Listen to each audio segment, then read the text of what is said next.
रात के सन्नाटे में छोटे से गांव करमपुर में कुछ अजीब घट रहा था।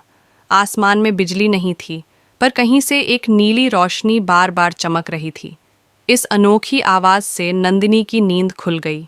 उसने अपनी खिड़की से बाहर झांका और देखा कि दूर एक नीली रोशनी गांव के पुराने पीपल के पेड़ के पास चमक रही है। बिना किसी को बताए वो धीरे से अपने कमरे से बाहर निकल आई और उस रोशनी का पीछा करने लगी। वो पीपल के पेड़ के पास पहुंची तो देखा कि पेड़ के नीचे एक छोटी सी चमचमाती चाबी पड़ी थी। नंदिनी ने धीरे से चाबी को उठाया और जैसे ही उसने चाबी को छुआ, अचानक उसके सामने एक दरवाज़ा प्रकट हो गया। ऐसा दरवाज़ा जो वहां पहले कभी नहीं था। दरवाजे पर पुराने समय की लिपि में कुछ लिखा था जिसे वह समझ नहीं पा रही थी, लेकिन उसका दिल उसे कह रहा था कि वह दरवाजे के उस पार जाए। कुंजी लगाते ही दरवाज़ा धीरे से खुला और नंदिनी ने अंदर झांका। सामने एक रहस्यमयी, चमकती हुई दुनिया थी, बिल्कुल वैसी जो उसने सिर्फ कहानियों में सुनी थी।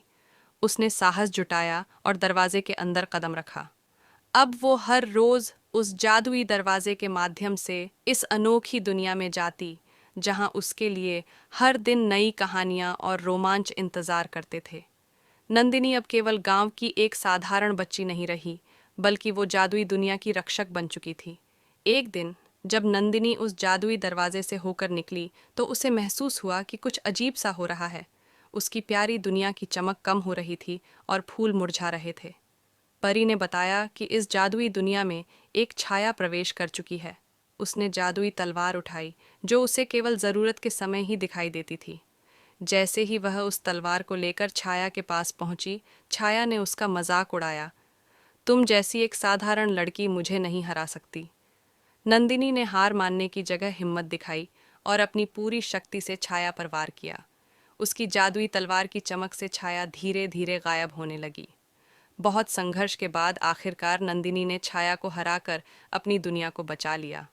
अब वह न केवल इस जादुई दरवाजे की संरक्षक थी, बल्कि उसकी साहसिक कहानियां और कारनामे गांव में सबके बीच प्रसिद्ध हो गए।